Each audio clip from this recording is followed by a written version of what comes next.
আসসালামু আলাইকুম রহমতুল্লাহি ওয়া বারাকাতুহু। দর্শক কেমন আছেন? আশা করি সকলেই ভালো আছেন। আলহামদুলিল্লাহ দর্শক, আপনাদের দোয়া আমি ভালো আছি। তো দর্শক, আজকে আমরা যে ইনকিউবেটর ভিডিওটা করতেছি এটা হচ্ছে 1400 ক্যাপাসিটি একটা ইনকিউবেটর, আর এই ইনকিউবেটরটা যাবে হচ্ছে সিলেট। এর পূর্বে উনি দুইটা ইনকিউবেটর নিয়েছে, আলী ভাই আর ওনার ছেলের নাম হচ্ছে রায়হান।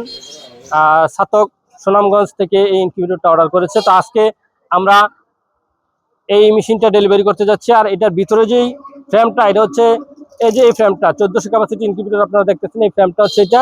আর ভিতরে কিন্তু বিশাল আকারে ফ্যান রয়েছে, আপনারা দেখেন ভিতরে কিন্তু বিশাল বড় ফ্যান রয়েছে। এবং ওভার টেম্পারেচার, অর্থাৎ তাপ অতিরিক্ত হয়ে গেলে পিছনে বাইর করার রাস্তা রয়েছে। এবং পানি অটো করার লাইনও কিন্তু এখানে আছে। ওই পানি অটো ট্যাঙ্কারটা বাহিরে আছে, কিন্তু এটাতে সেটিং ফিটিং করে দেওয়া হবে। তো দর্শক, আমরা ছোট বড় সব ধরনের ইনকিউবেটর বানিয়ে থাকি। তো আজকে আলহামদুলিল্লাহ আমাদের শিবপুর ইনকিউবেটর প্রতিষ্ঠান থেকে 1400 ক্যাপাসিটি একটি ইনকিউবেটর ডেলিভারি করতে যাচ্ছি, যাবে হচ্ছে সিলেট সুনামগঞ্জ ছাতকে। তো দর্শক, যারা ইনকিউবেটর নেবেন, ডিম থেকে বাচ্চা ফোটানোর চিন্তা ভাবনা করতেছেন, তারা আমাদের সাথে যোগাযোগ করবেন। ইনশাল্লাহ আপনাদের আমানতের টাকার মালটা আপনাদের হাতে সঠিক সময়ে পৌঁছে যাবে। দর্শক, ভালো থাকবেন, সুখে থাকবেন। আজ এই পর্যন্তই, দেখা হবে অন্য ভিডিওতে। আসসালামু আলাইকুম ওয়া রাহমাতুল্লাহি ওয়া বারাকাতুহু।